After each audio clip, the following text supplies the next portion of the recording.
This episode of Xbox Arsenal is brought to you by, well, you. If you want to learn how to support the Boss Rush family of podcasts, head to bossrush.net or our Patreon at patreon.com/bossrushmedia. Thanks for helping us build something better.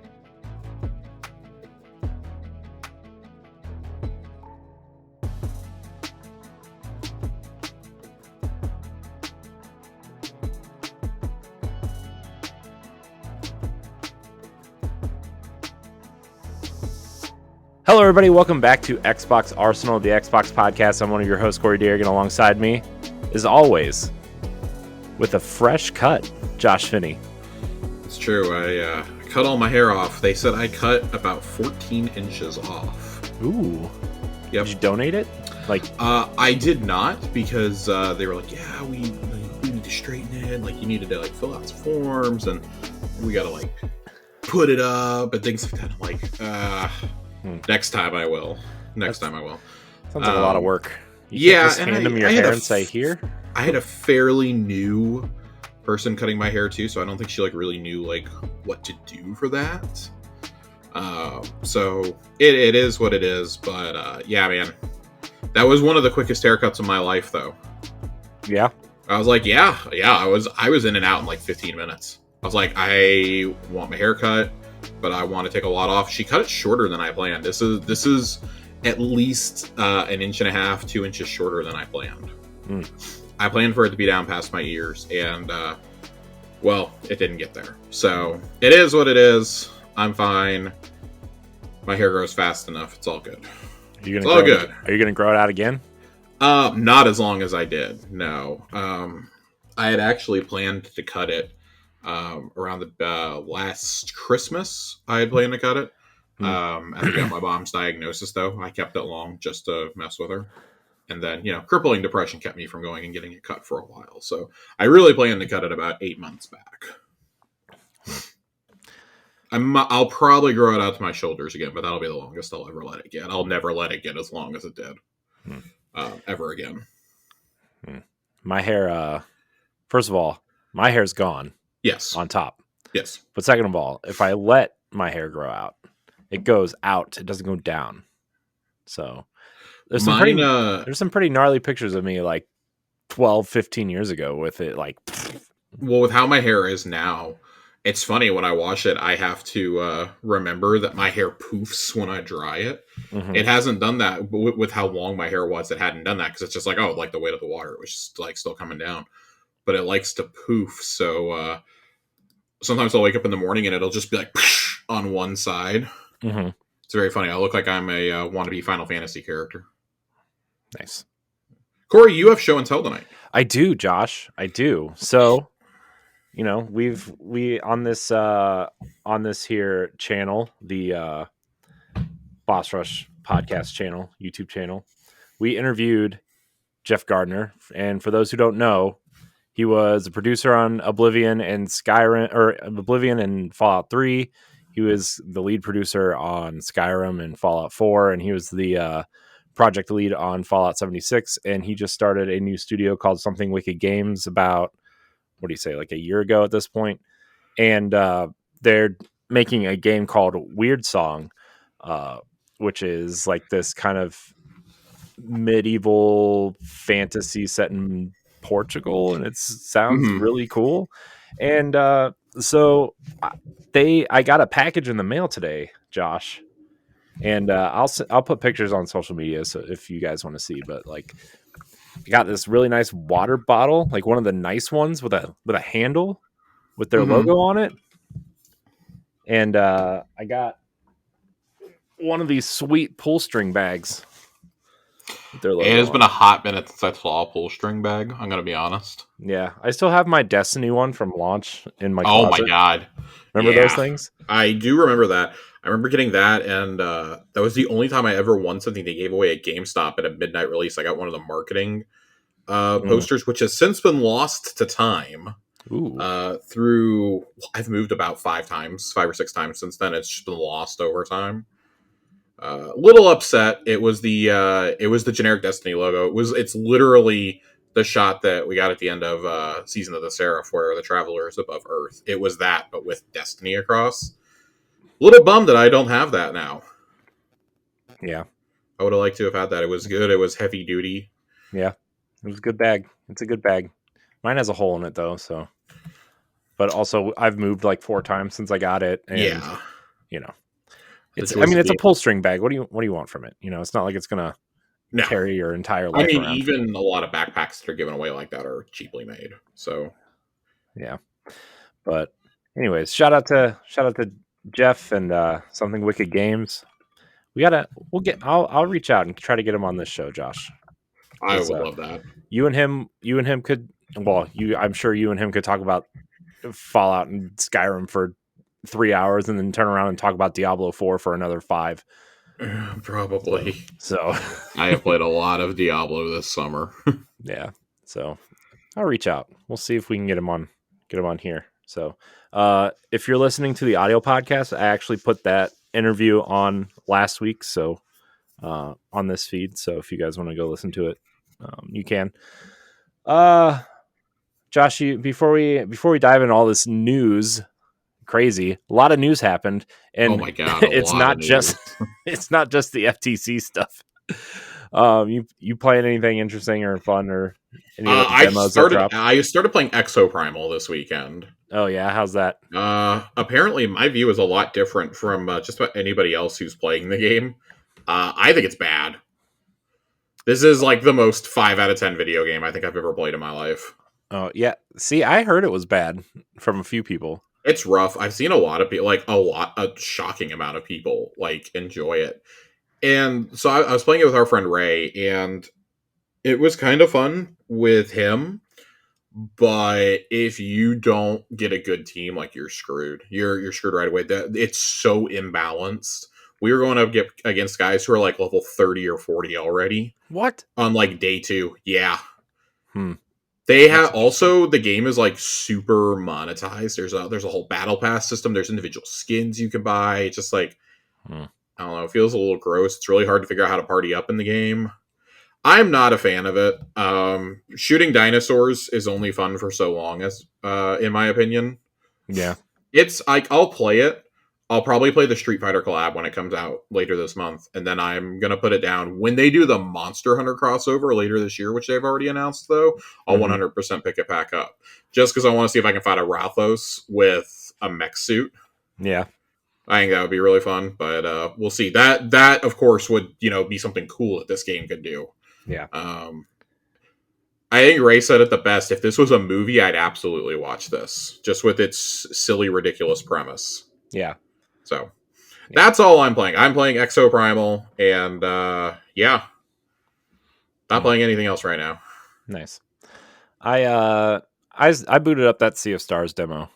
Man, I didn't play any of the demos from the ID at Xbox event, unfortunately. Yeah, I played it and I was like, man, I want to play this so bad, but I want to wait for the original game because I don't think the progress carries over. And I'm like, and that's the thing I don't like about some demos is I would totally play this demo to get used to it, but then I'm gonna have to replay it, and I don't like replaying sections, So I played it for about 20 minutes and was like, I get what it's doing. I like it. It's cool. I'm sold already. Plus, it's coming to Game Pass, so. I mean so the demo did what it was supposed to do, though. Yeah, I would argue. There were a couple I wanted to play, and I was just like, okay, fine. I missed out on them, but I think all the ones I wanted to play are coming to Game Pass anyways. So I'm not too freaked out. Not that we've been really in a drought. It's funny. July, it feels like we can call July a drought right now because we've just been nonstop firing for months now. Every 2 weeks, there's a new major AAA release or a big Game Pass release or something, and it's just it's been nice to just catch my breath for the last couple weeks after finishing Final Fantasy 16. I know.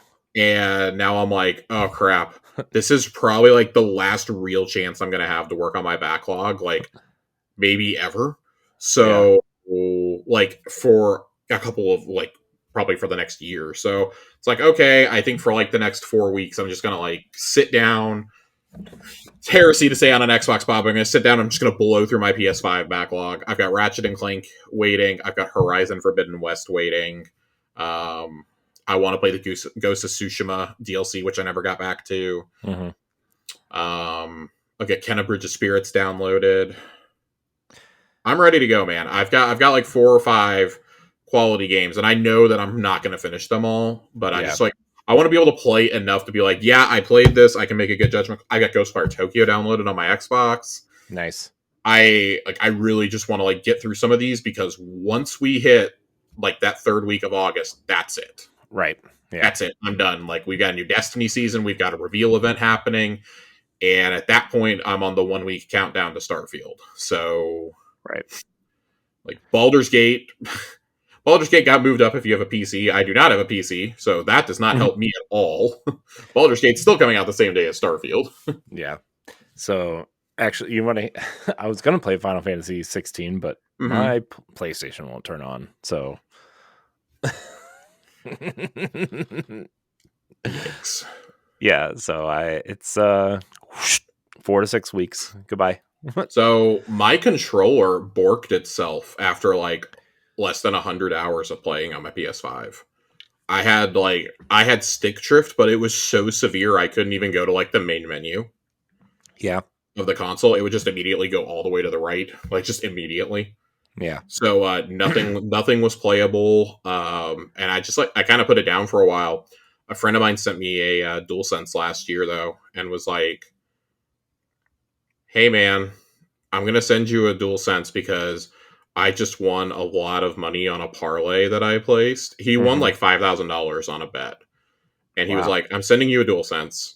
He's like, I'm putting a lot of the money away for for my kid and like to do stuff with the family. But he's like, I'm sending you a DualSense. I'm doing some nice things for a few people, like sending them all like something small. And he's like, the only thing I'm going to make you promise is that you'll play The Last of Us Part 2 at some point for me, because that's my favorite game ever made. And so I definitely still owe him a playthrough of The Last of Us Part 2, which I've never played. I did not have a PlayStation when that came out, so that may have to be added to the list too, just to like fulfill an obligation. Yeah. I was just like, I'm already like feeling the crunch of like, I don't have enough time to play all these. So like Horizon may be my first casualty, just because it's so long and so big. Yeah, it's bigger than the first one for sure. And I never finished the first one. I got about 12 hours in and said, I'm done. I'm good. Yeah, I'm good. I got outside. I got like maybe an hour outside of the starting area and was like, I'm good. Yeah, I'm good. But this is the Xbox Arsenal podcast, Corey. It is, and we had a very busy week. Yeah, we're gonna talk about some Xbox things here, Josh. I think we need to address first, Major Nelson, Larry Herb, aka Major Nelson, host of the Xbox podcast. Xbox Live's Major Nelson. We got to get the full name in there. Xbox Live's Major Nelson. He's pretty much been the face of the community for 20 years. Yeah, more than. And, obviously there's been people that they've brought on like, Jeff and Rebecca, who's on the Xbox podcast, and then, various other people, Malik and, Graham. Yeah. So, I mean, there's been a ton of people that have been involved in the community, but he's been there since the beginning. He's the face. And he announced this week that he is, stepping down from Xbox, and he's going to start the next chapter of his life. Larry, I mean, God, talk about an industry legend. Yeah. The guy got hired he started his career at Microsoft in 2001 working on MSN Music. Yeah. Like, let that sink in for a minute. The dude wasn't even a part of Xbox Live launches. They move him over. But he's a huge reason why we're even podcasting today. He had one of the very first industry podcasts, if not the first major one, especially from a platform holder or publisher. Yeah, the it was called the Major Nelson podcast, right? Something like that. First, and then it moved into the official Xbox podcast. I remember being really baffled, and I still am to a degree, that Sony and Nintendo kind of did with Kit and Krista. Yeah, they have the Nintendo Power podcast that comes out once a month now. But that took like forever to get around to. I mean, they were still committed to print media at the time. Yeah. Nintendo rode Nintendo Power into the ground. Yeah. Well, how they're like 15 years behind on everything. So. Man, Larry was just like, man, what a pioneer. Because like, I think to the sites that were doing podcasts at the time, and so he launches his IGN starts up some of their most notable podcasts right around the same time. maybe like within a year of it. Game Scoop starts, Podcast Beyond starts, NVC starts, but it's wild that he became so synonymous with the Xbox brand. Like I would argue that outside of Peter Moore, there wasn't anybody else that you knew. Him and Jay Allard were like the only other two that you really knew at Xbox. Yeah. And even them, like through the 360 year, I mean, Jay leaves pretty early on. Yeah. Peter Moore left towards the end of the generation. You know, he left. We laughed because he left to go work for Liverpool. Yeah. He went to go run a football club. And then, of course, you know, after that, we went through the dark years with Phil Harrison and Don Matrick at the helm until Phil kind of emerged. But I would argue he was the face of Xbox for at least the entire 360 gen and well into Xbox One. It wasn't really until the community really like kind of rallied around Phil as a figurehead. Yeah. When there started being whispers of him taking over Xbox, that it was like, oh, Larry kind of got to like step back a little bit because it got to the point where he was doing more than I think what his job needed him to do. Oh yeah. But I will forever be upset because this means that the next time that we get an Xbox product launch, he's not going to have the gloves on and do an unboxing. I know. Whenever Larry broke out the gloves, you knew good shit was about to happen. He did it with the ROG Ally.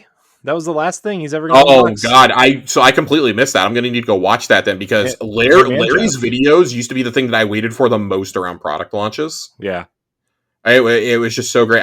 His Xbox One unboxing is my all-time favorite thing to watch. That is just so great because he's like detailing it. He's like very PR focused, but it came out around the time of Gamescom, and it was just like, yeah, I got one right off the line, and he was just so excited to be doing it. Had the gloves on so that he didn't smear anything. Oh, it was great.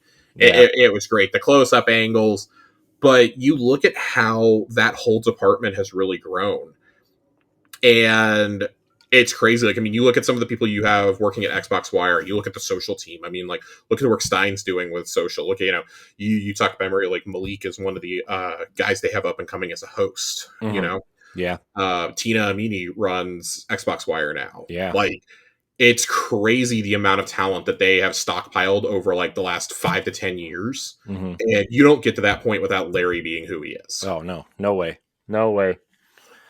I think it's very understated how influential not just Larry and the community team have been, but Xbox has been in general since the brand started. And this, I mean, creating a community, I think maybe he even took a little bit of a page from Bungie at the time, right? With Bungie.net and having that community, but also like doing it his own way, like really servicing the community. I remember it's funny because the last PAX I went to, which I want to say was 2017. It was right before my daughter was born, 2018. Yeah, 2018. And it was right before State of Decay came out, State of Decay 2. And me and our friend Mitch, who we play Destiny with, we were playing State of Decay and trying to test it out and everything. He walks up he's in the booth playing it with everybody. And like, I was like trying not to die. And I was like, I got to get my phone. I got to take a picture. This is awesome. And then like, he ended up leaving before I could do that. But that was like one of the coolest moments. And that was, I mean, he didn't have to do that. What executive or what higher up does that, Yeah, I mean, he has just he's been all over the place. Like he embraced social media before a lot of people in the industry did. I mean, he was on Twitter from the beginning. But I mean, this dude has been all over the place. I didn't realize he's 65. He does not look 65. Like, this dude's probably retiring, in all honesty. Like, that's probably the next step of his career. But he's also a consultant. Oh, yeah. On top of that. Man, he's just... The Xbox community is worse off for Major Nelson not being around. Yeah. Yeah. Like, I know that sounds a little wild to say about a guy who hosts podcasts, but he's been such a huge part of the community for so long that that's a void that I don't think is going to get filled anytime soon. Yeah. And it's because it's not just hosting a podcast; it's the personality. It's the fact that you were the face of the brand for so long, Mm-hmm. like kind of unwittingly too. Yeah. Like you kind of just like stumbled into that, but you loved the community so much. Like he went to midnight launches all over the world. Yeah. I saw people talking about. I think it was who was it? Shinobi on Twitter. I think was talking about this. I want to say it was for the 360 launch. He was saying, "Hey, I remember meeting or the Xbox One launch or something. I guess it was Xbox One." He's like, "I met you." He's like, "I remember meeting you at the mall in Orlando, getting my Xbox One console on launch night." He's like, I got a chance to talk with you, and that was a really cool memory, and like all sorts of people were sharing memories. Like I met you at Halo launches or at like the 360 launch. I remember the 0 hour deal in the desert, and I remember meeting you at E3s or at live Xbox shows, this and that at PAXs, and that's such a cool thing. Like he was the cool uncle who worked at Microsoft. Yeah. Larry was great. And I know we have like Phil and Sarah and Aaron Greenberg and, all these people now, but like nobody's ever going to hit, I think, especially like old school Xbox fans like Larry. So, Larry, good luck on your next chapter. We'll miss you. You're a big part of our Xbox lives. No pun intended. Pun intended. And can't wait to see what he does next. Yeah, I'm so excited to see what he does next. Who he, even if it's just in a consulting gig, I'm excited to see who he talks with. I would love to read, kind of like how we got the Soroto Iwata memoir. Mm-hmm. We've gotten Kojima's written a book. I would really love this. Reggie's written one. Obviously, Reggie's book's great, by the way. Yeah, Reggie's book's awesome. I would love to see one from Larry. Yeah, I bet one happens. Maybe that's the next chapter. I really hope it is, because I think he has there's such a wealth of knowledge in his head to share with the next generation. I mean, like the next generation, like beyond us, because obviously, like I don't remember a time. I'm young enough to not remember a time that Larry was not at Xbox or the face of it. Yeah. Like going all the way back to the launch of the 360. God, I was like 12, 13 at the time, and I knew who he was at that point. Yep. Like, for God's sake, in 2006, he celebrated his 200th podcast, if you want to know how long he's been doing this shit. Isn't that crazy? That's wild. That's absolutely wild to me. And podcasts were so in their infancy, and now we make jokes like, oh, everybody's got a podcast. Like, the podcast boom didn't even happen for like another 10 to 12 years. Right.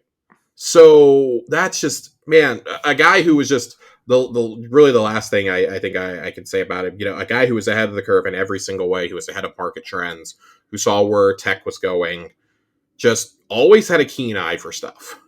Yeah. And our industry is lesser without him being in such a prominent role. Like, he had definitely stepped back over the last several years. To kind of let Phil and, like you said, Phil and Sarah kind of take that spot, and especially after the Bethesda purchase, he really stepped back. Yeah. And I mean, that's because you've got guys like Pete Hines and Todd Howard, right? Yeah.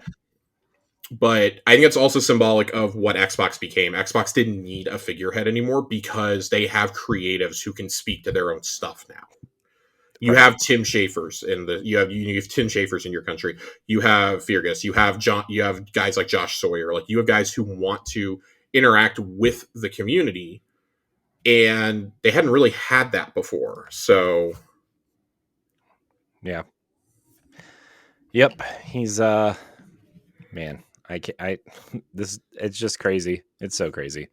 So yeah, I don't know if you have any more to say on this, but no, that's about all I've got. He's going to be missed for sure. I like you said, I hope he writes a book. He's got so much knowledge and interesting things to say, probably, especially like through the ups and downs of the various generations of Xbox. Oh my gosh. But anyways, Major Nelson, we salute you.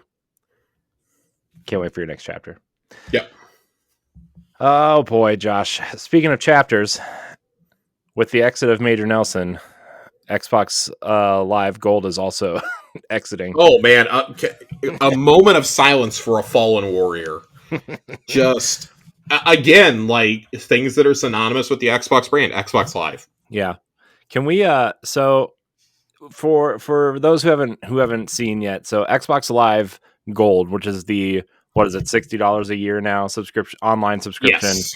is being morphed into Xbox Game Pass Core, which is it's basically Xbox Live Gold, but instead of getting your 2 free games a month, they're giving you 24 high quality console games to play, online play, and like basically the same features and functions as Xbox Live Gold, right? So they're just trying to roll everything into Game Pass, I think, is the Yes. and trying to, I think so.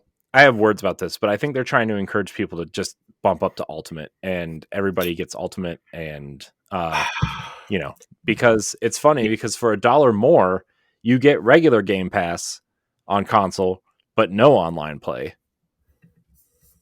So that's definitely like part of my annoyance with this. I will say that if you buy, so if they do the deal where it's $60 a year if you pay up front, I actually think this is a steal of a deal. Yeah. Like this is really, really, really good. Yeah. For those who just like you just want to play Call of Duty online with your friends, you know. Yeah. I want to highlight how absurd it is that we have to pay for online console multiplayer in the year 2023. That's completely and totally absurd. But I think like they wanted to come out and have a way to combat PS Plus's lower tier. Yeah.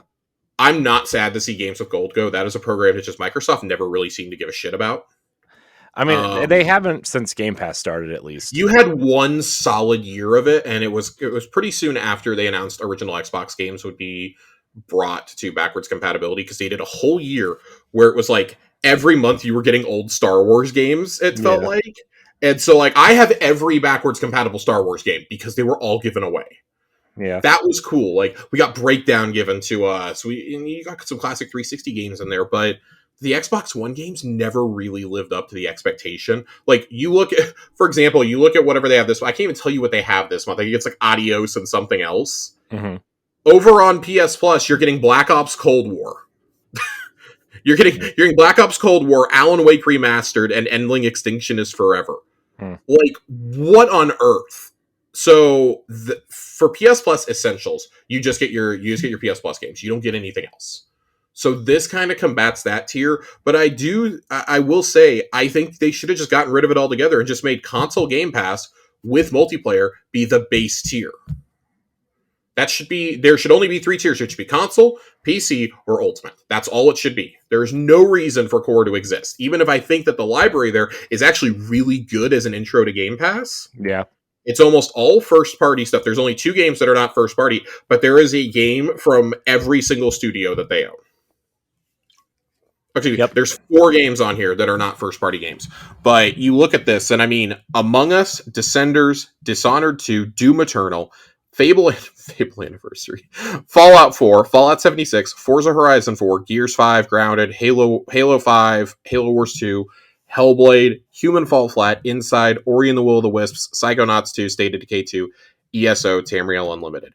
That is as good of a Game Pass intro as I can possibly expect. Yeah. Yeah, it's a pretty good list. That's a great list. That is a great list to intro somebody to Xbox and to get them interested in some of the IPs. And they have said they're going to add more games 2 or 3 more times this year. Mm-hmm. That being, and I expect that some of those will come after the Activision deal closes. They'll probably put the most recent Call of Duty they possibly can on it. Yeah. Well, I wonder if it'll be like last year's Call of Duty or something. Yeah, so we'll get into that with the FTC stuff, but I suspect it's going to have to be further back for legality reasons. And I think like things like Diablo 3 will be on there, right? Mm-hmm. But I just don't understand why you wouldn't just make for $1 more, like you said, console. But this is deliberately designed to get you to just fork out for Ultimate, and that feels like kind of scummy. Yeah, it's definitely it does say here Game Pass Core $10 a month or $60 US per year. Mm-hmm. It does say that here. It's definitely a choice, especially because, like, I mean, why wouldn't you just fold the Core into the console one and give people online with that one? You know, I mean, that would be my take. I would be willing to bet that you would get more subs that way too. Mm-hmm. I think this is a way that on paper they want to say, see, look, we had a big spike on paper. Yeah. But yeah, I don't know. This kind of feels like they want to, kind of want to say that they have their Game Pass numbers boosted. Oh yeah, 100%. 100%. And I don't know, man. The thing that kills me though is the $10.99 for console with no online play. That's the one. That's silly, and they rightfully should be dragged. Yeah, that's especially because like PC Game Pass. I mean, PC you don't need on pay for online anyway. So I don't know, man. And I understand that like the paying for online on consoles is the subsidized stuff, but like just include it in the console one. Even if you have to charge $11.99 for the console one, just put online in there, because like there's no way to play online now unless you get Ultimate or Core. There's no in between option. Yeah, this is bad. This is bad. I think that the idea is good. I want to be very clear. The idea behind it is good for the year 2001. Or not 2021, excuse me. The idea is good for 2021. This, if you would have done this during the pandemic, holy shit. Can you imagine? Like, you wouldn't have had the Bethesda games as part of that, but you could have had a very similar package in 2021. Yeah. Instead, you're doing this now, and it doesn't feel like you're playing catch-up. It does feel like, okay, your base offering is better. It is better than PS Plus, Essential. Yeah. It is just as confusing. It is just as baffling. It is just as bad. I just don't know.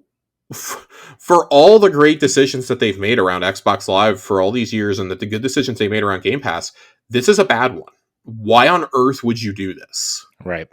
And it's not even like, why would you do this? Like, I get why you would do this, but pricing it at $10 a month looks really silly when for $1 more you get like 6 times the library, but no online play. Like, so they're basically telling you, if you plan to play online ever, your option, and you want Game Pass, your option is Ultimate.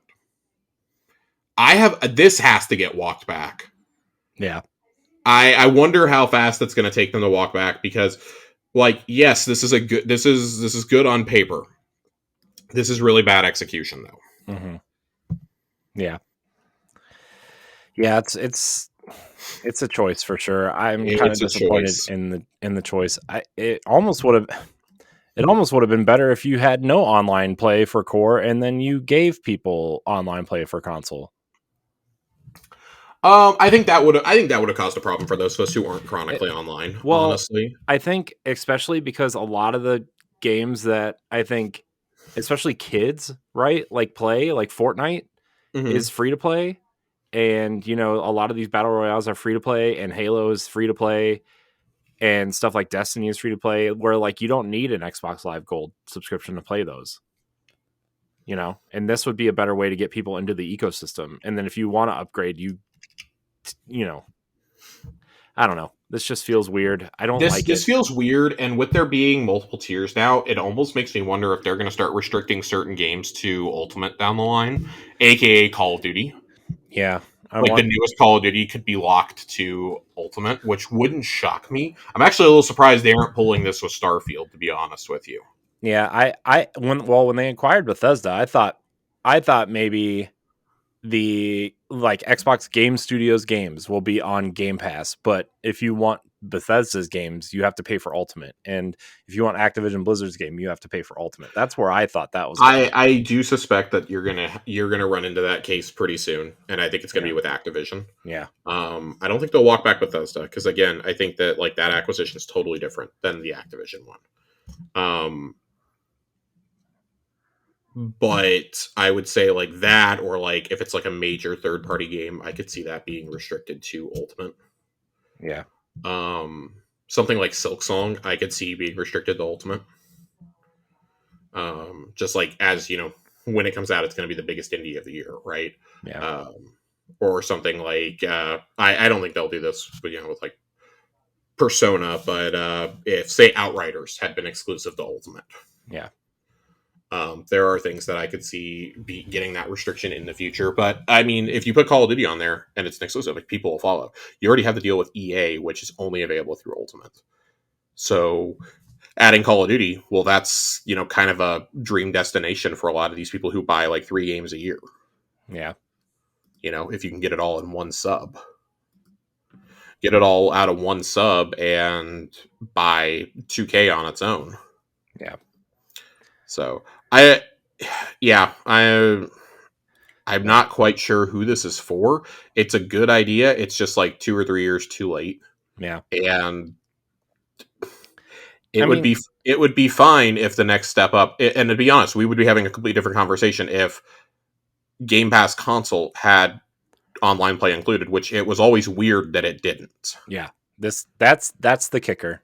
That's the only thing that's wrong with this whole thing. Because basically you're paying extra at that point for when you pay for Ultimate over Game Pass console, you're paying $6 more a month for $5 or $6 more a month for EA Play, for cloud streaming, and for online play. Yeah. Well, and the ability to switch between PC and console, I guess, too. Yeah, you get. It is. I will be honest. Like, it is a really good value, and I think they want people to see that. But as we found out in the FTC filings, a lot of people don't use cloud at all. Yeah, we use cloud to try games out or to like get really quick Microsoft reward points while we're traveling.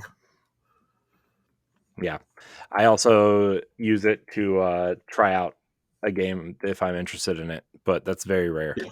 Very, very rare, especially on my phone. Right. At this point, it's just I have such fast internet; it's just quicker for me to download it. Honestly, most of the time.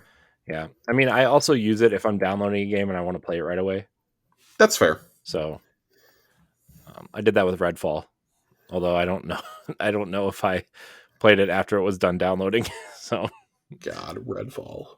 Oh, sorry, Redfall. I should have played Exoprimal that way. Sorry, Redfall. Do we have any more thoughts on this, or do we want to move on to the big kahuna? Yeah, we should probably move on to the big news of the week, because I don't really have anything else to say about this. I have nothing. We're going to talk ourselves in circles. Yeah. So, well, Josh, the big news of the week: the FTC lost to Microsoft, womp womp, and their appeal was denied. So it seems like this deal is finally finished. We can finally stop talking about. So you would think that. I got a little bit of clarification on this earlier. The FTC's appeal has not been denied technically. What was denied was their motion to extend the restraining order. They are still in the process. Their appeal has still been filed, but that's going to take months to go through. And there is nothing that says that they cannot close over the FTC on that. Yeah. It's once that acquisition of that, then that's why Tom Warren was describing it this way. He says a window is now open. Yeah. If you close within that window, the FTC can still take you to court over it, but it's going to be drastically harder for them to, separate the two now. It's going to be very difficult once that goes through. I saw, and I really want to note this because he was kind of chastising some people who are running around parading themselves as legal experts on Twitter these days, who are getting an awful lot of hits over it from fanboys mainly, but basically being like, better as lawyers than to use some of the language that you're using. There were a lot of people suggesting, well, they can just close over the CMA. No, they can't. Microsoft is a $1 trillion worldwide entity. They have business in front of the CMA on a regular basis. If they close over them on the biggest tech acquisition in history, you know how much they're going to be scrutinized every single time they go in front of them or in front of the CAT tribunal in the UK? That makes you look to every other regulatory agency in the world, especially when it's come out publicly that both of you are working to figure out a deal. And like just about an hour before we went live tonight, Bloomberg came out and said, do not expect the deal to close. So by the time you're listening to this, the deal probably will not be closed. Don't expect for it to close. The UK has granted an extension on this. Microsoft requested an extension. They have granted it. It does seem like it'll probably close in the next week or two, but they've got time to come up. They have submitted a proposal to the CMA, from what I understand. CMA has not yet reviewed it. It could close this week. It could close next week. It could close 2 weeks from now. The bottom line is like it's all but done. The only way that Microsoft has to pay up at this point, because we all know about the July 18th deadline. The only way Microsoft has to pay up now is if Activision themselves walks away. And at this point, the board basically can't walk away because it's being held up on one condition at this point, which is cloud rights in the UK, which Microsoft is prepared to sell off. Yeah. To not have a monopoly. So at this point, if Activision walks away, their board's going to be crucified and it's going to be pushed through by a new board. Yeah. So Bobby K is on his way out of here. Yep. And it's what was the number? $400 million parachute? It's over $400 million for a golden parachute. So on one hand, I wanted this to fail so he didn't get $400 million because he is genuinely one of the most evil people working in games. Yeah. On the other hand, we're getting him away from this company and out from being the overlord of 17,000 employees. He can no longer hold certain platforms or games hostage. I found it personally amusing that it came out this week that he went to Jim Ryan in February 2023 earlier this year to try and get a deal worked out before all the CMA and FTC bullshit started. And he basically told Jim, hey, I want to strike a new deal with you. Basically, in case this falls through, I want to keep the same deal I had with you, like the 80-20 split. And Jim told him to his face, no, because I'm hoping that this fails. Well, that's backfired. Yeah. But I do think that Sony probably got a pretty favorable share deal out of this. It's been speculated that the deal that them and Microsoft struck Sunday night is most likely to the tune of a traditional 70-30 split. Yeah. That Microsoft's not going to sit there and charge them 80-20, that's the right move. Let's be totally honest. Yeah. And that deal is a 10-year deal, the same deal that they gave Nvidia and that they gave Nintendo and all those random ass cloud services that none of us have ever heard of. Right. Yeah. And basically have gone Boing or something that was. I have no idea. I laughed at some of the names. I'm like, I've never heard of these, but whatever helps your case, man. Yeah. This is between billion-dollar entities. This does not concern me at all. I'm going to get to continue to play these games. That's all that matters to me. But I think you look at this and you go, oh my God, this is finally ending. That deal is only for Call of Duty for 10 years. Yeah. Supposedly the original deal that was floated last year was a contract for all Activision Blizzard games for 10 years. And that was the one that was rejected. I need to find a source on that one because I have not been able to source that one myself. That's, just what I was reading. Yeah. That wouldn't shock me. But at the same time, I don't expect too much to change. I really think that Microsoft knows that they have to handle this a lot more delicately than they did the ZeniMax deal. Because look at how they've been raked and drugged through the coals for the last 2 years because they won't commit to 2 games that don't even exist yet if they'll be multi-platform. In Fallout 5 and Elder Scrolls 6. Everyone wants to point to Starfield as the example, and it's like, well, they've pretty publicly avoided saying anything about Elder Scrolls 6 or Fallout 5 because they're like, one of those is in pre-production, the other one's barely an idea at this point. Yeah. If I were a betting man, I would say that if it's a classic Activision IP, i.e. Crash Bandicoot, Spyro, I think they still have the Tony Hawk rights. Yeah. Activision does, yeah. Call of Duty, obviously, and then, Diablo and Overwatch on the Blizzard side. I would imagine that those all stay multi-platform. I would be absolutely floored if they came out and said Crash Bandicoot is now an Xbox exclusive. And I'd actually be a little mad about that. Yeah. I think classic IP like Crash and Spyro that did not even originate on your platform should not be kept off of other platforms. Yeah, I'm pretty sure a lot of the Activision Blizzard stuff's going to stay multi-platform unless it's like a brand new IP. Because Blizzard, new IPs obviously won't. Those will not go. Well, Blizzard has that new IP they're working on, right? Supposedly, that's still so early though. Yeah, I know. I can't imagine that going multi-platform. That it'll get Starfielded. The one that I'm kind of watching right now is it came out this week. Jez Corden was kind of confirming that Starfield 3 exists in some shape or form. If that comes to console, Starfield is, of course, an RTS. You mean if that StarCraft? yeah. StarCraft, whatever. StarCraft 3, StarCraft, Starfield, whatever. I was going to say StarCraft Starfield 3. If StarCraft 3 does come to console, I wouldn't be shocked to see it skip PlayStation because it's never been on PlayStation. Yeah. Starfield's never been on. Same with Warcraft. Like, I think those are the technicalities they'll use to get out of it. Is, well, this was never on there and this and that. I think when you get into things like Prototype and like the Hexen reboot that we know that Phil is clamoring to do, that's where I think it gets a little foggier. Like, well, do we put this on PlayStation or not? Like, the original games were on PlayStation in those series. Do we do that again? Yeah. I mean, I think if you reboot Prototype, I doubt they would make like Prototype 3. I bet you would just reboot that, right? I would have to say it would be a reboot. Both of those, I think, would be reboots. I would almost see it be like a Prey situation where it really has nothing to do with the originals. You just make a new story. This is what's going on. Maybe you. Well, I mean, the original people who made those games have long since moved on. Oh yeah. So I thought Prototype was a cool idea. It was kind of like a poor man's Infamous at the time. Yeah, and I mean, we know that part of the reason that Microsoft wanted this was for the IP, right? The IP and the development studios. I'm almost right now. I want to take a second to talk about this. They are going to get, King and Blizzard, obviously. You're going to get 8 studios with Activision, and all 8 of those studios are Call of Duty studios at this point. Yeah. What?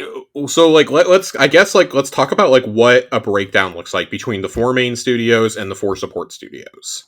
So you got Infinity Ward, obviously the flagship studio that works on Call of Duty. They're not dropping Call of Duty. No. But they are working on, we know from a job listing last summer that they are working on a RPG of some kind, and they have hired a lead designer for that. As of last summer, there was a team last year, I believe, roughly 15 people working on it at their Krakow office in Poland. So kind of curious to see what shape that takes. We probably won't see that before the end of the generation. That's probably like a 2026, 2027 game at earliest. Yeah. So you gotta figure they stay on Call of Duty also. Treyarch and Sledgehammer are where it gets a little interesting to me, because I think Treyarch probably does. I think they probably stay on Call of Duty also, but I think COD is probably going to shift to a 4-year development cycle instead of the 3-year that it's on. Because I think that at least one of the studios between Treyarch and Sledgehammer is going to be dropped from Call of Duty once this deal goes through. Yeah, I would bet that it's Sledgehammer just because their games have been like the least well received. Yeah, I could see that. So they did Vanguard. They're throwing together this year's on a 2-year timeline instead of 3. Yeah. This was supposed to be an expansion pack, not a full-fledged game, and then Activision's like, nah, fuck y'all. Y'all are going to make one more big game. It's the last game. Well, it's the last game in the Sony deal, too, and I think that was part of it. Yeah. Because that decision was pretty clearly made after the deal to buy Activision came out. Yeah. And they, like, not so subtly confirmed that it's Modern Warfare 3 today, even though they've never confirmed it before. Yeah. But they put up a poll, like, should we let Modern Warfare 2 operators carry over to this year's game? Yes or yes. If I was a betting man, Sledgehammer is probably going to get pulled off Call of Duty. Like, pretty much right away, and told, hey, you can do whatever you want, just you need to keep people to support this game until its life cycle is up, which will probably be next fall. If I were running Activision Blizzard, if I were Phil Spencer coming in there and looking at Activision Blizzard, my first thing would be, all right, Sledgehammer, you're no longer doing Call of Duty once your game's out. You're done. You're done. You're going to provide the support, and you're done. We want to go ahead and pull your narrative designers now and your studio heads, and you guys start brainstorming what kind of game do you want to make. There are several dormant IPs that you can choose to work on if they wanted to make Prototype, for example. Yeah. Speaking of IP, right? Yeah. Do you think, and I've seen a lot of this going around online, and my opinion is that it's not going to happen. But do you think Microsoft, after this acquisition, would go to like Marvel or Hasbro and try to get those Transformers or Marvel games back somehow? I think it would depend on how the rights have shaken out at this point. Yeah. I would say it would probably be easier to get the Transformers ones than the Marvel ones. You could. I mean, I think that the hesitation would be that you can't list it to other platforms. Yeah. Now, if you were to come in and do like a remaster collection, kind of like they did with Crash and Spyro, then I think that could work. Yeah. Well, they already re-released the Cybertron games on Xbox One, and then they delisted them because they remastered them already. Well, then I would definitely say that because I wasn't aware they had the remaster. If they've already had the remaster, then I think that those are way easier to get relisted. Mm-hmm. It's a matter of, is Microsoft willing to pay those rights indefinitely, essentially. Yeah, everybody was like, "I want the Spider-Man games from Activision." I don't know if those are coming. I don't think that's going to happen. I don't think it's going to. If it did, I think it's going to be a very select few. Especially it's going to be like a port of Ultimate Spider-Man or something. Yeah, especially because Spider-Man is it's an active IP with Sony, right? You're not going to want to. I mean, I don't think that'll stop you. It's kind of, again, it's a question of how much does Microsoft want to pay to relist an old game. Like, is the reward there? Like, yeah, it'll get you buzz for a day. But is that really going to be something that gets people to sign up for your service? I think that's kind of what they're weighing here, because you look at what Game Pass is going to add right away. It's going to add Call of Duty, it's going to add Diablo, it's going to add Overwatch perks, it's going to add Warcraft and StarCraft on the PC side. You're going to probably get the old prototype games. You're going to get probably King's Quest, the King's Quest remake that they did last gen. You're probably going to get Tony Hawk. You're going to get Crash Bandicoot. You're going to get Spyro. Like, those are not small IPs outside of Prototype. Like, the rest of those are all pretty notable IPs in the history of gaming. And I think that whatever you get on Game Pass is going to have to sustain you for a few years, because these studios are so entrenched in the Call of Duty machine, with the exception of Toys for Bob. Toys for Bob was just, I think, getting ready to assume their duties of working on Call of Duty, probably for this year's game. Because they just released Wumpa League. Yeah. Was that them? Did they do Wumpa League? I believe they did Wumpa League. If I could get a fact check while I'm talking. I believe that they are the ones who did that. Crash Bandicoot, Wumpa League. Is that them or Beanox? I think. Well, that didn't help. So, yeah, if you do that with the three main studios and you shift to an every 4-year release, that allows you to have a COD every 2 years, a 2-year support cycle. Like, that's probably for the best. Mm-hmm. That also lets you position it to where if you start the every other year, like you skip 25, for example, just get 24s out. Treyarch's had 4 years to work on it by that point. Great. You skip a year, 26, you have Infinity Ward. 28, which is when Microsoft expects the next consoles to release, you have Treyarch's game for the launch. That means your first fully next generation one in 2030 is Infinity Ward. Your flagship one is the first fully next gen one. Mm-hmm. And I think that lets you cut bait with Series X at that point and say, hey, you want to play the next one? Go buy this or go buy PlayStation 6. And maybe that kind of reassures Sony of, hey, we don't need your tech right away. Like, we can just have the PS5 version available on your next console. We'll be happy to do the visual upgrade or the fidelity or whatever once you want to provide the dev kits after the console is commercially available. Mm-hmm. Maybe make everybody all around happy. I don't know. Then you have the 4 support studio. Well, you have Raven. You still have Raven, which... Sorry, Raven, I think you're stuck doing Warzone. Yeah. Well, I think everybody that was... I mean, it's similar to High Moon, right? Where everybody left that was working on normal game, or quote-unquote normal, regular games. Yeah. And because High Moon, obviously, they were doing Destiny maps for a while, and then they got moved on to Call of Duty, and then Raven... Everybody kind of left. I think what was their last game? Wolverine, or what was the other game they did? Anyways, the Wolfenstein game that they did. They did Wolfenstein. They've done stuff since, I think.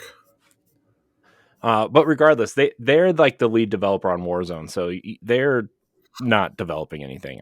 I would highly. I think you could pretty easily break off part of that studio though and be like, hey, we want to carve out like a quarter of your studio to work on a smaller game. Yeah. And I don't think that would necessarily be a problem. Like, I really think those studios are so big. Those 4 lead studios are so big that I think they would like for them to carve out niches other than Call of Duty. I think Sledgehammer's the one of those 4 that gets completely pulled off. I mean, Heck, maybe let Raven work on a like free to play zombies if they don't want to leave Call of Duty altogether. I don't know. Like there's some things you can do there. The four smaller studios are, I think, the interesting story here. You got Demonware, which is a support studio that they're exclusively support. They don't make their own games. They never have, to my knowledge. They are probably stuck doing support work for, I wouldn't say just Call of Duty. I would say they're probably going to be making Halo and Gears maps too. Yeah. I would say they're probably going to be, and I think also like if you go to this kind of support cycle, that allows them to help with other games also, with other FPSs. Yeah. Toys for Bob, we've kind of talked to them to death because that's the studio that I think like you need to get in there and save as quickly as possible before people leave en masse. Several have already left that worked on the Crash game a couple years back. But just go in there and tell them, hey, you guys can do whatever you want. Do you want to do Crash Bandicoot? Do you want to do Spyro? Or just like open up a suitcase. Here's our old Rare properties that haven't been touched in eons. Would you like to... What if they came out and told us that, hey, we're going to go into super early production, like at next E3, they come out and they say, we're pleased to announce that Toys for Bob, as their first project under the Xbox brand, is staffing up to work on a brand new Banjo-Kazooie game. But to tide you over, we're going to do a Banjo-Kazooie and Banjo-Tooie collection. I mean, that would be great. I mean, I think like a remake, like a remake master, like the Insane Collection. Oh yeah, like a Crash Bandicoot collection. That would be awesome. Give me something like that. That'd be awesome. Give me something like that. Do that. But when you do that, just, I think you could even offer that as an olive branch and be like, Nintendo, you want in on this? Yeah. Like, because, it's kind of like a wink, wink, nudge, nudge. Thanks for standing with us through all this bullshit. Right. Yeah. Because those games were originally on Nintendo. Microsoft and Nintendo have gotten along real well when it comes to things like Banjo-Kazooie and Minecraft and stuff like that. You mentioned High Moon Studios. I would suspect that High Moon probably gets pulled off support too and just been like, hey, we're going to keep some of y'all in reserve in case we need you for support, but we'd like for you to work on your own thing. You guys have roots in sci-fi games. Do it. Go strike a deal for those Transformers rights and let them make a new Transformers game. I don't see anything wrong with that. You're gonna have to restaff some of these studios with narrative directors and quest designers and things like that. You're just gonna have to. Like, that is realistically rebuilding those smaller studios at Activision is a big thing. Like, can Vicarious Visions even be saved? It's been absorbed into Blizzard. Yeah. The answer is probably no. That team's probably gone. Yeah, I mean, they're probably so distributed on other projects, it's not even funny. Maybe you could pull the people who worked at that studio at one point. Yeah, I mean, I imagine you could probably do something like that, right? Because the story that I heard was that Activision was going to do Pro Skater 3 and 4, but they'd already made the decision. By the time they saw how good Pro Skater 1 and 2 had done, they had already been absorbed into Blizzard. Yeah. And so they canceled it because they realized very quickly no other studio could do it the way that... Because they tried it with other internal studios, from my understanding, and nobody could get the gameplay right. Yeah. The way that Vicarious could. And so I gotta think that maybe they try to save that. Even if it's just to do Pro Skater 3 and 4 and like Underground 1 and 2 remasters. Yeah. I have to think they probably try that, or try to bring in some of the old leads from Neversoft if they're still working in games.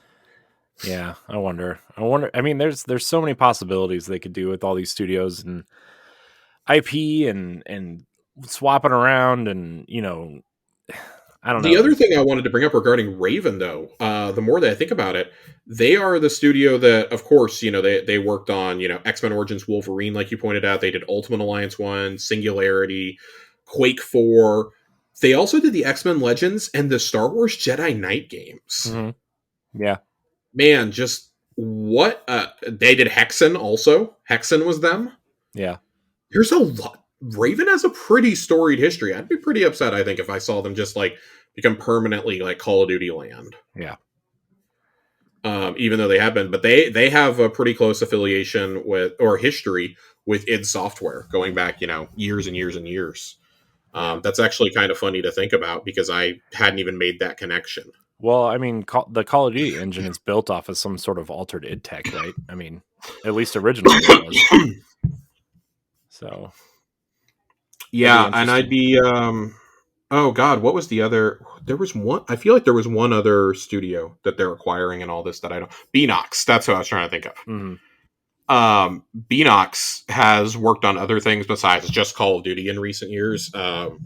They did support work on Pro Skater 1 and 2 and on Crash Bandicoot 4. They also did. They did a bunch of Spider-Man games at some point. They did the Crash Team Racing game a couple years ago. Oh man, that'd be so.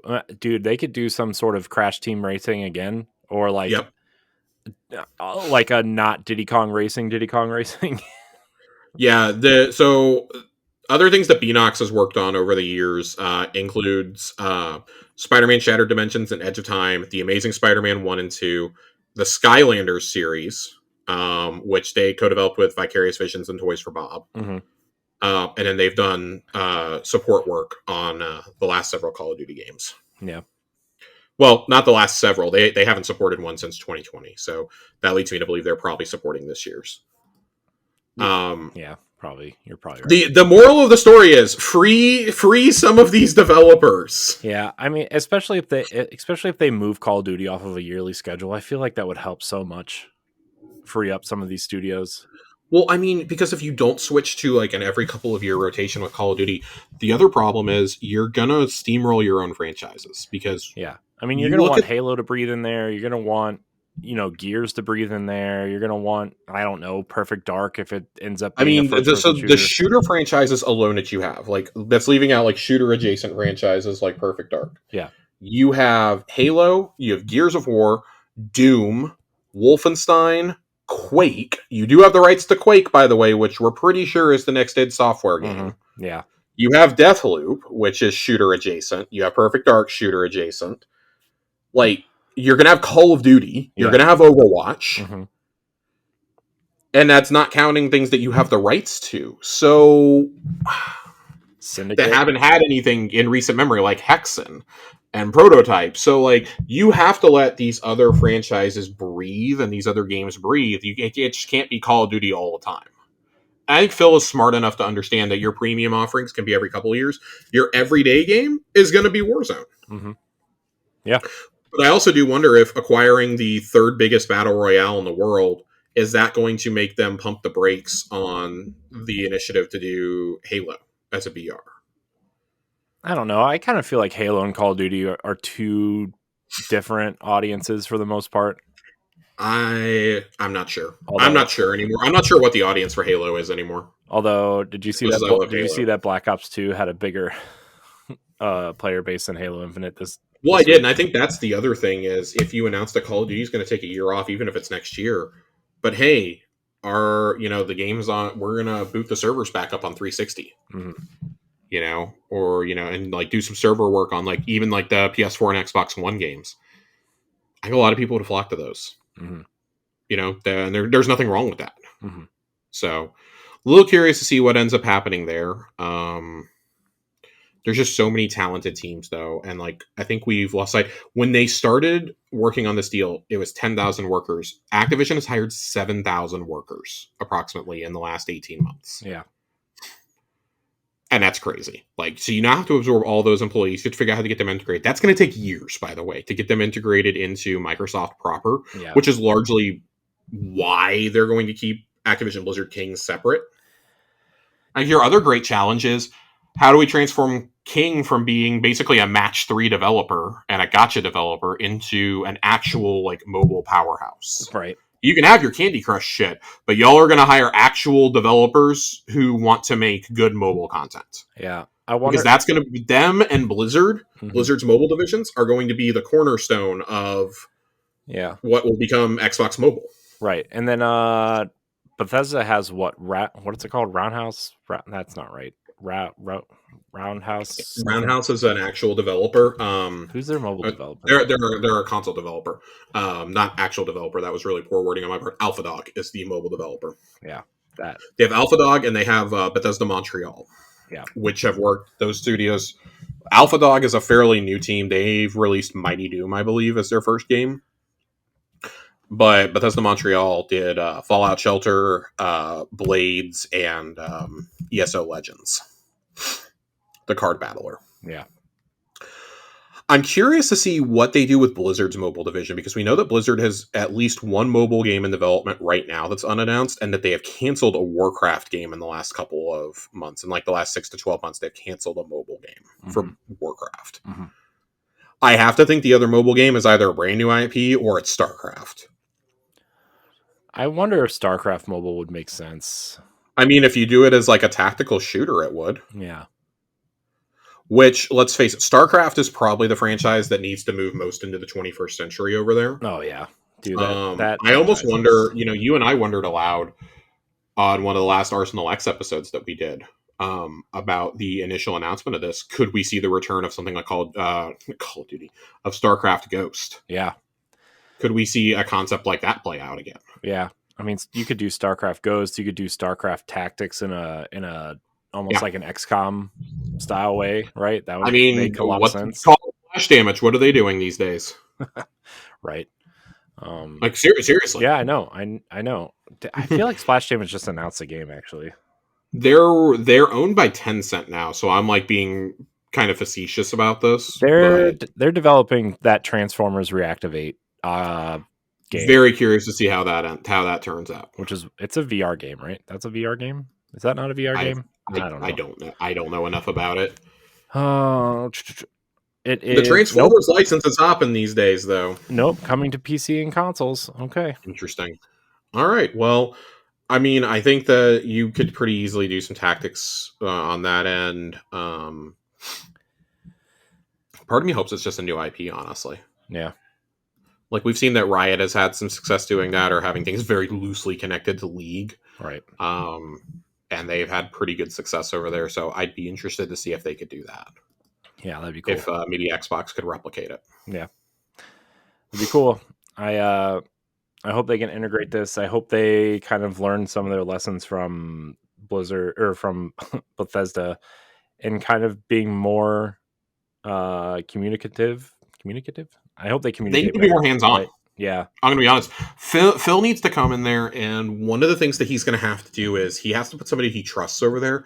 Not because they're like triple the size of Bethesda, but because, let's be honest, most of the reason Microsoft's been able to do this purchase is because of all the workplace issues that Activision and Blizzard had. Oh, yeah. Gazoon tight. Thank you. I'm starting to feel a little under the weather. That's not good. Got a cold when it's 105 outside. That's not. Go outside. You'll warm part up. Of the... part of the concern is you got to put somebody you trust in there, and the question becomes, I think, for Phil, I don't think you want anybody from the Kotick regime. No. Well, I would say Rod Ferguson would be the one I would point at and be like, "Hey, you did a pretty great job of turning Diablo around." Well, so that's what I was going to kind of point to him as like maybe leading Blizzard going forward. Yeah. And maybe moving, because there was some controversy around his appointment to run Blizzard in the first place, maybe moving Mike Ybarra over to be like the Call of Duty franchise director. Yeah. My proposal would be, I know you and I both share this same thought, that Sarah Bond is being groomed to be Phil's replacement eventually. Yeah. What if you gave her Activision Blizzard to run as, a sign of she's waiting in the wings. We want to make sure she's here. We're giving her the most responsibility we possibly can. Or, you move Matt Booty over there and you let her take over Xbox itself. You let her take over Xbox Game Studios. But I think it has to be somebody that Phil trusts. And again, you mentioned Rod Ferguson. I think Rod is pretty in place to help run Blizzard. Yeah. As it stands. And they're going to have to find somebody to run the whole mobile side of things. They'll probably leave King's people in charge. I haven't had to read about them, so I assume that things are okay over there. I assume the candy's still crushing over there. I assume there are, there's no predatory things going on over there, just on our bank accounts, and bank accounts of seniors everywhere. But I have a friend who calls it. He doesn't call it Candy Crush. He calls it Boomer Crush. Yeah, my mom plays it, so yeah. Candy Boomers. But I think that there's you're gonna have to do a big leadership shakeup, and that's anybody who doesn't think you need a leadership shakeup over there. Just like come back when you're ready to talk seriously. Like there's a reason why Microsoft's able to go through with this, and it's because they have so many issues over there. Mm-hmm. There's a few other people, like higher up Activision people, that I suspect are going to have to go also. Yeah.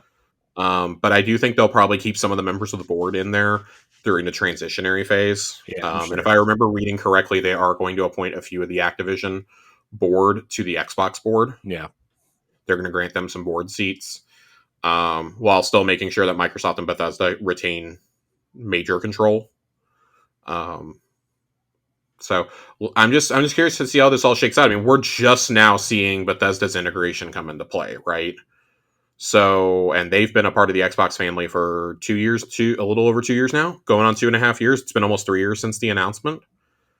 It's gonna take Activision a while. Like, we're probably not going to see the first real effects of this. Like, Call of Duty coming to Game Pass is such a small thing in the scheme of all of this, right?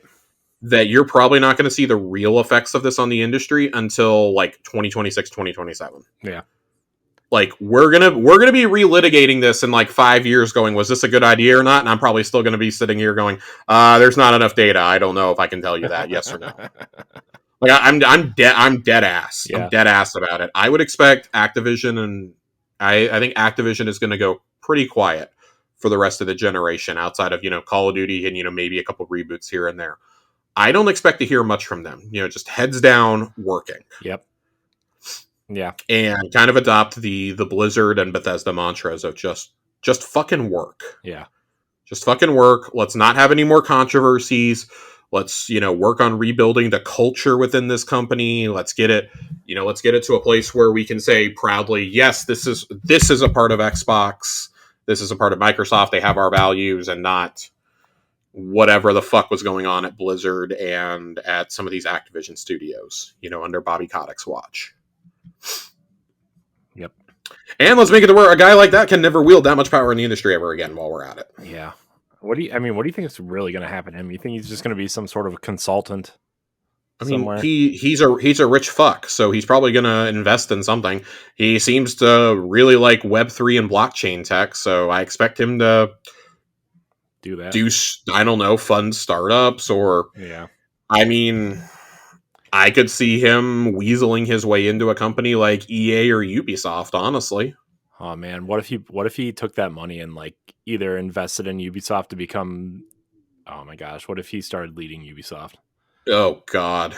Because I mean, here's the thing. Like him or hate him, Bobby Kotick's strategy made them an assload of money over the last 20 years. You can't argue that he didn't get shit done, I guess. You can't, I mean, I don't know how much he actually got done. You can't argue that he didn't monetize the hell out of everything. Yeah. The first sign there were trouble, and it's funny because we all said it back then too, was the Vince Zampella and Jason West lawsuit when they were fired from Modern Warfare 2. That was the first indicator that something was wrong over there, and it's only taken us like 15 years to get to the bottom of, well, kind of to the bottom of it.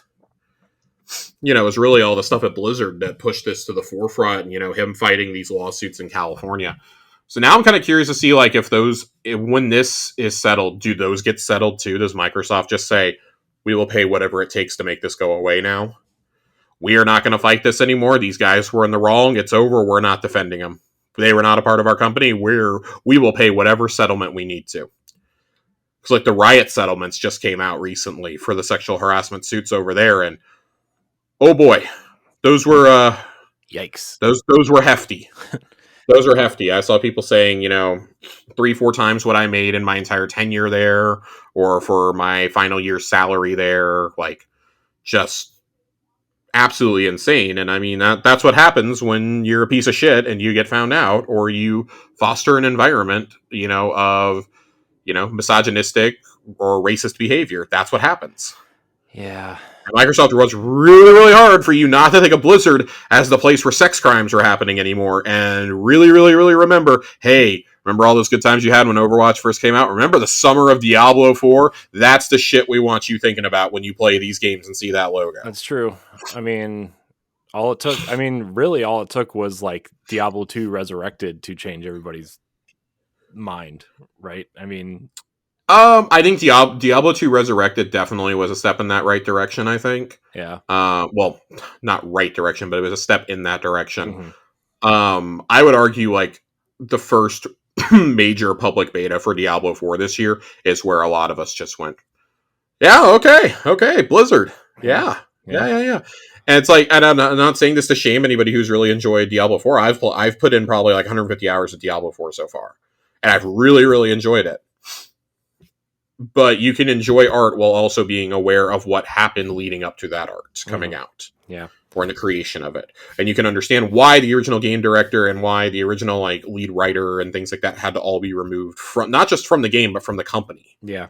And why they're never going to work in games again. Yeah. And also, and why so many talented people are not there anymore. Yeah. And you got to realize the talented people that are there, you know, you have to assume if they're still there, they're doing the right thing, and maybe underpaid. I don't know. There's that whole thing going on right now, especially on the writers and the actors strike going on in film and TV. So, you know, a reckoning is coming. Yeah, I think there's going to be a lot of major changes, and that's actually on the next episode. That's probably going to be one of our bigger topics because Sega just unionized, and we're going to talk probably a lot about that, how that affects everything too. But Sega unionized, and it is worth remembering that Raven's QA testers have been unionizing, and Activision has been trying to union bust, and Bethesda has a union too. It is worth noting that in the case of any union that springs up under Xbox, Phil Spencer and Satya Nadella have said they will voluntarily recognize those unions. That they are not going to do what Bobby Kotick does, essentially. Now, what form those negotiations take is totally different, but this acquisition, when I say that we won't know the effects on the industry, I do think that this acquisition, I think that people at Activision Blizzard are going to see that the Raven QA team, if they unionize, they're going to be like, oh shit, they were able to? This is an industry that notoriously does not unionize and does not have a union, but desperately needs it. Yeah. Get ready, because once that tsunami starts, it's not stopping. Yeah. And if it starts happening at one major company, at one major platform holder or one major publishing arm, and it's not happening at others, guess what? Workers are going to look and they're going to be like, those guys that are union workers are getting a lot better of a deal than we are. Guess what? That's how you're going to attract talent. You're going to attract talent based on what you're able to offer workers. There are going to be people who will flock to that. Yeah. So guess what? That's like that. And welcome to capitalism. That is something that is going to happen eventually. Whoever takes that first step and is going to have to realize, you're probably going to lose money in the short run, but guess what? You're going to get so many creatives it doesn't even matter. Yeah. You're going to get so many creatives and you're going to be able to put out such a better product if your workers are happy that you're not going to care. 100%. So, and it's not even like radical requests that anybody's asking for either whenever they unionize and whatnot. It's not radical asks, you know? Yeah. They want cost of living increases, they want better working hours, and they want no crunch. The end. Microsoft clearly doesn't have a problem with crunch because they can't get a fucking game out. So I don't think you have to worry about that over there.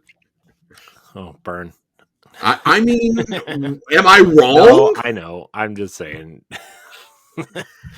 Yeah.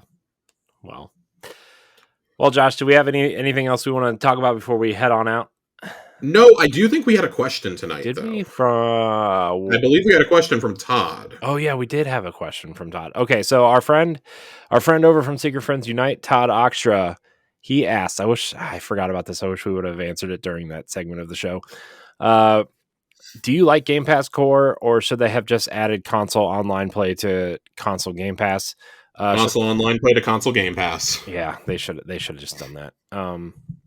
Should they offer a discounted annual plan for other tiers?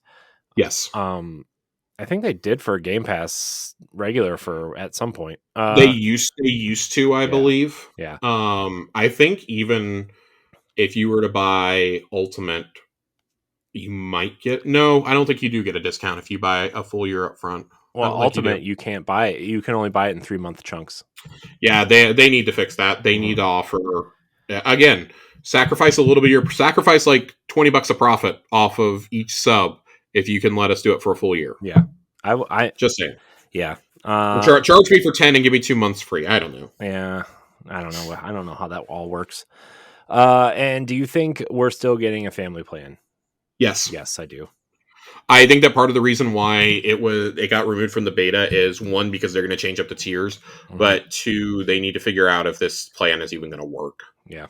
And then it's, well, do we offer the family plan just for Game Pass Basic or for Ultimate? And spoiler alert, it's going to be for Ultimate. Yeah. There's no reason to do it for Basic or for Game Pass Console, because Game Pass Console doesn't have online multiplayer. Right. I'm still calling it Xbox Live. It doesn't have Xbox Live. Yeah. Yeah, I mean, man, I don't want to rehash what we already talked about, but man, not adding online to this console Game Pass thing is so sketch. Man, that is just that's such an own goal. Oh man, like how do you bungle that? Is just what I want to know. I don't know. Thanks for your question, Todd. Remember, everybody, you look for the tweet for the questions. I'm gonna get a proper question set up going soon. You can join the Boss Rush Network Discord as well and leave questions in the Xbox chat channel. We'll answer them from there as well. Josh, that's all we have. I think that's all we have. I want to, thank you for your time tonight, Josh. I appreciate it. Appreciate you. Of course. Where can we find you? You can find me on Twitter at Josh_Finn, 2 N's. And I'm going to experiment with threads a little over the next couple weeks. Yeah. You guys can find me. Same username over there. Yep. I'm going to try and use that a little bit more, shift a little bit more of my activity. And of course, you can find me in the Boss Rush Games Discord. Yeah. And you can find me at I am Corey HD on all social media, including threads. I've been just automating Twitter stuff, and I've been using threads more and more. A lot more engagement over there. It feels like I think a lot more people are just excited to be off of Twitter. So, either way, you can find me there. You can listen to this show every other Tuesday. If we have something relevant, like an interview or a spotlight or something, you'll find those in the off weeks on this feed. It's not necessarily going to be me and Josh, but if it's a game that's coming to Xbox, it might show up on this feed on the off weeks. If not, you can find the regular show every other week here on YouTube, on podcast feeds. Thank everybody for watching and or listening. And until next time, we love you. Goodbye. If you want to be a Patreon producer, head on over to Patreon, patreon.com/BossRushMedia, and find out which tier is right for you. Our Patreon producers at the $5 tier or higher for this month are Adriel Munger, Austin Campbell, Celeste Roberts, Christian S., Sana Dirrig, Francisco Santillan, and Rebecca Jewell. Thank you for your continued support.